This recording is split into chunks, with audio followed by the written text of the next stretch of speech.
otros colegas en sus respectivas intervenciones creo que han planteado puntos medulares sobre esta discusión de la valorización en Bogotá.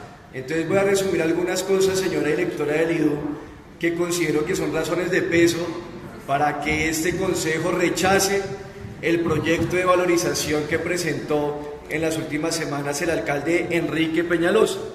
Lo primero a señalar es esto: nosotros en el plan de desarrollo, la bancada del Polo advirtió una serie de cosas que se están cumpliendo casi que a la perfección.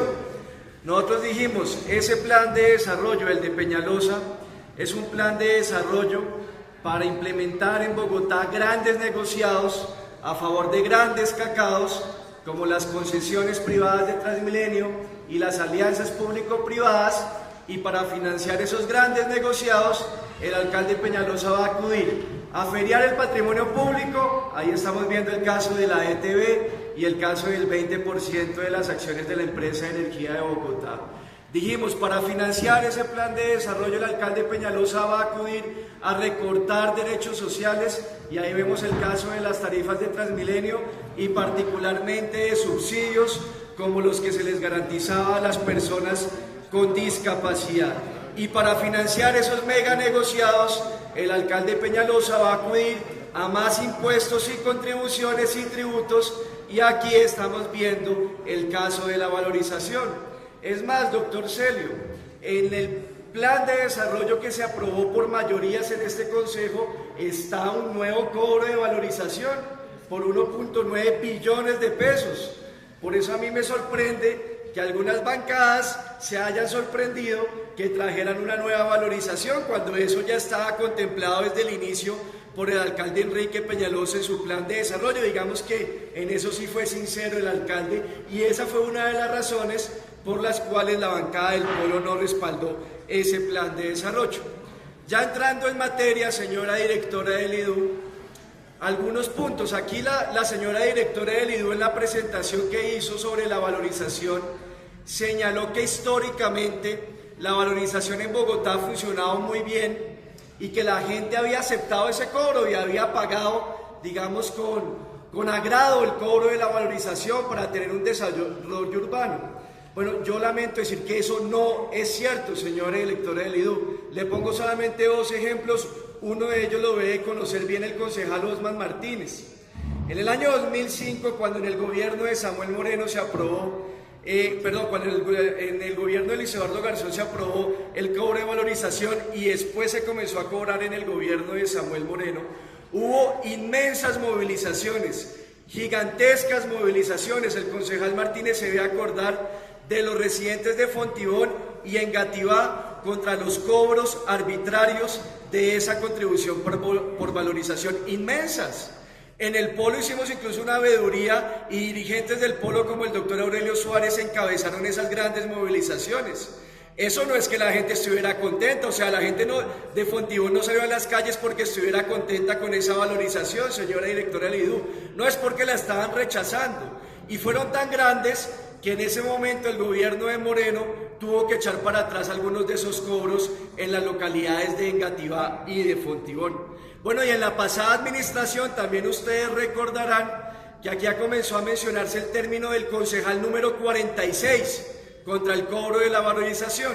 Y el concejal número 46 era la gente que venía de los barrios, de las localidades, casi de todas las localidades de Bogotá, a protestar contra los cobros arbitrarios de la valorización que no respetaban su capacidad de pago. Tampoco estaban contentos, señora directora del IDU. Esas protestas no era porque les agradara ese cobro de la valorización, sino todo lo contrario, porque estaban en contra. ¿Qué viene con esta nueva propuesta? Esas protestas y ese gran rechazo, ¿por qué se dio?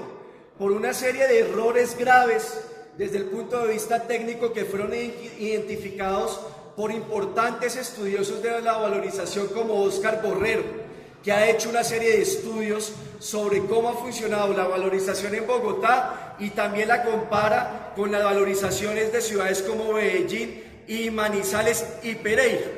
Y hay una serie de problemas técnicos de este cobro de valorización que se presentaron en los anteriores cobros y que el alcalde Peñalosa va a continuar que no va a resolver, sino todo lo contrario, insiste en cometer los mismos errores que se cometieron con anterioridad y que ya están diagnosticados. Pero bueno, yo no sé si la administración no ha oído esos importantes estudios, pero están cometiendo los mismos errores y las mismas equivocaciones. ¿Cuáles son esos errores que, repito, están identificados no por el polo o por concejales que tengamos algún sesgo contra el alcalde Peñalosa, sino por personas estudiosas de estos temas, incluso estudios publicados por el Lincoln Institute? ¿Qué dicen entonces esos estudios? Primero, que no se hacen estudios sobre capacidad de pago de los contribuyentes. Aquí el concejal Andrés Forero ha demostrado hasta la saciedad que en este cobro de valorización del alcalde Peñalosa no se hicieron los estudios que se exigen. Esos estudios que señala Óscar Borrero dice que se deben hacer con encuestas, ir a las viviendas, a los hogares. Alguien podrá decir, eso es muy engorroso y toma mucho tiempo. Bueno, en los estudios del doctor Borrero se demuestra que esto sí lo hacen en Medellín. Entonces, si lo pueden hacer en Medellín, yo pregunto, ¿por qué no lo pueden hacer en Bogotá? ¿Por qué no lo hicieron el año pasado y de esta manera traían este proyecto de valorización con estudios que nos demostraran la capacidad de pago de los ciudadanos para definir que se cumpliera con un principio constitucional en materia de tributos, que es el de la progresividad, que básicamente señala que se tiene que respetar la capacidad de pago de los contribuyentes? En segundo lugar, otro de los errores que se han cometido en Bogotá, que se han cometido en Bogotá en este tema de la valorización, es que no se hacen estudios sobre el hecho generador de la contribución por valorización. Y repito, esto no me lo invento yo y esto se hace en otras ciudades de Colombia. ¿Cuál es el hecho generador de la contribución?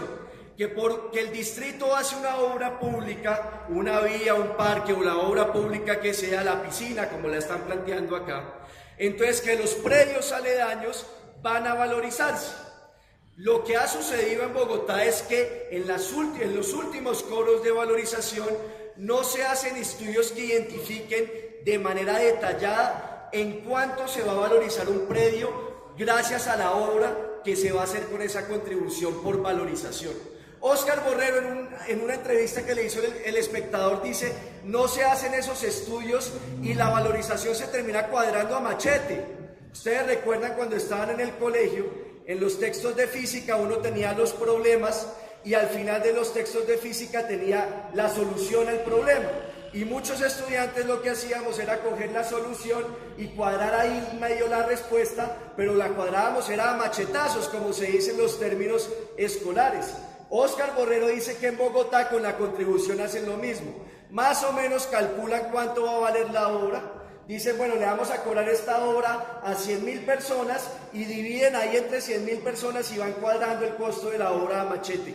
Pero no se hace un estudio que permita predecir en cuánto se va a valorizar ese predio. Si el predio antes de la obra valía 100, después vale 150, se valoriza en ese 50 y sobre ese 50 se calcula cuánto se le va a cobrar de valorización en ese predio. Y esto no es una cosa menor, porque en la tributación, en cualquier tributo, uno de los elementos fundamentales es el hecho generador.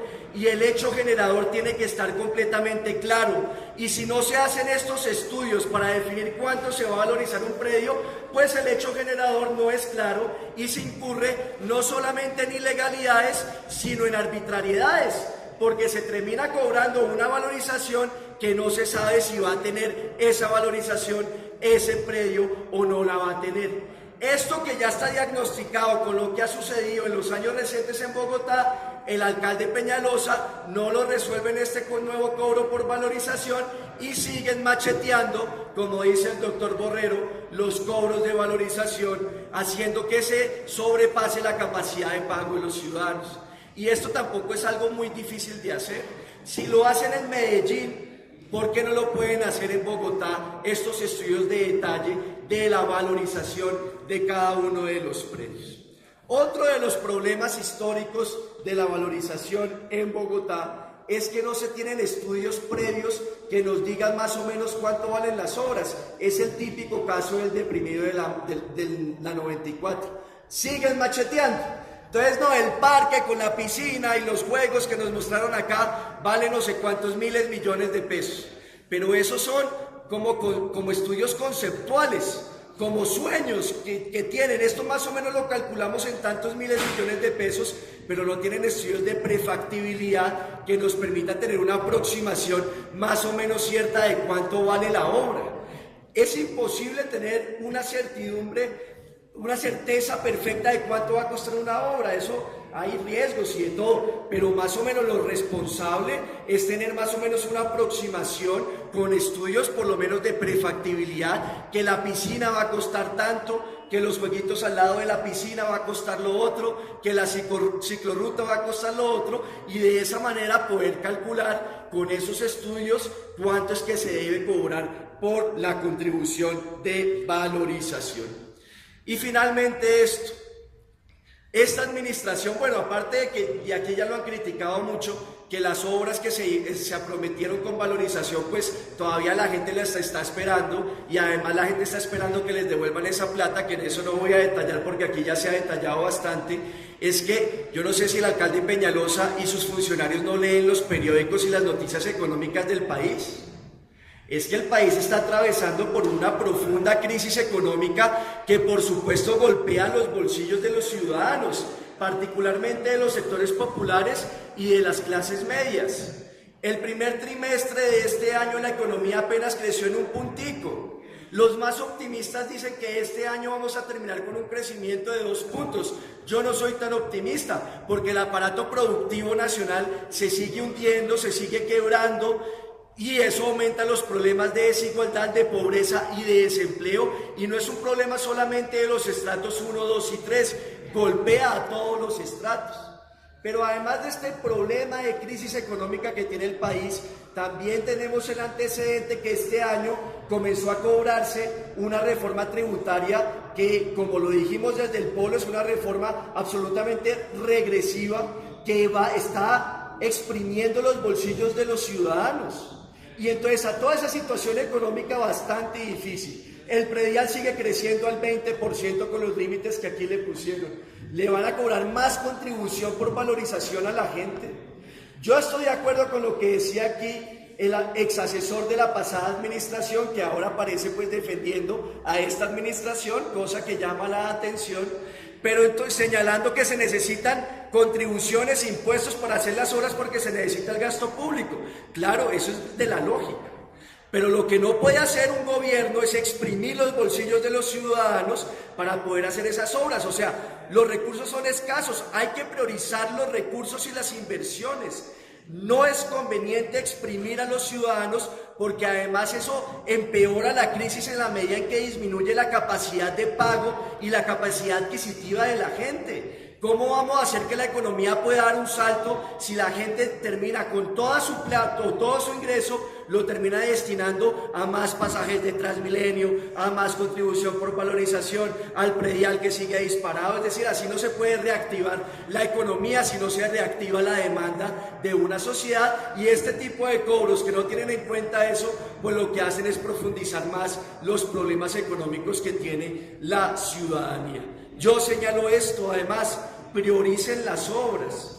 Yo no entiendo, e insisto mucho a los colegas que quedan en el recinto, que somos pocos, pero a ver, yo les insisto en esta idea que lo planteé en el debate del metro. El alcalde Peñalosa quiere dejar contratados en nuevas troncales de Transmilenio y en extensiones de Transmilenio 28 billones de pesos, billones con B de burro, billones. O sea, casi el doble de lo que costaba el metro subterráneo, que el alcalde Peñalosa decía que si se hacía, se quebraba la ciudad. En realidad, Bogotá necesita en estos 4 años dejar contratadas todas esas troncales de Transmilenio por esa suma de dinero. No lo digo ni siquiera desde el punto de vista técnico que Transmilenio no reemplaza al metro, no, lo digo es por prioridad de inversiones. Porque 28 billones de pesos es una cifra astronómica que va a hacer que el resto de los gobiernos que continúan después del alcalde Peñalosa pues queden amarrados a esos contratos que deje firmada esta administración. Sí se tiene que tener un criterio técnico de priorización de inversiones en una ciudad como Bogotá, en un país como Colombia, que es un país subdesarrollado, un país pobre y que ante la escasez de recursos hay que darle una prioridad a determinadas inversiones. Contratar de una vez 28 billones de pesos para Transmilenio, que es un costo preliminar, porque a mí la directora del IDU en un derecho de petición me respondió que faltaban todavía los estudios de detalle. Aquí todos son sueños en esta administración, ¿no? Como el puente que quieren hacer que atraviese y que conecte a Guadalupe con Monserrate, sueños y son cálculos que hacen en las servilletas, pero que nunca nos dicen nada en concreto con estudios, aunque sean preliminares. Por todas estas razones, y resumiendo, que el alcalde Peñalosa, al igual que las pasadas administraciones, miren lo curioso, tanto que dice el alcalde Peñalosa que es distinto a lo de las pasadas administraciones, y ya lo hemos cogido en muchas cosas puntuales que coinciden plenamente con las pasadas administraciones, y resulta que en este caso el cobro por valorización se empeña el alcalde en cometer los mismos errores que cometieron las pasadas administraciones. Por estas razones, colegas, señor presidente y funcionarios de la administración, la bancada del Polo Democrático Alternativo presentará mañana su ponencia negativa a este proyecto y, por supuesto, no vamos a respaldar el proyecto de cobro por valorización del alcalde Peñalosa. Muchas gracias, señor presidente.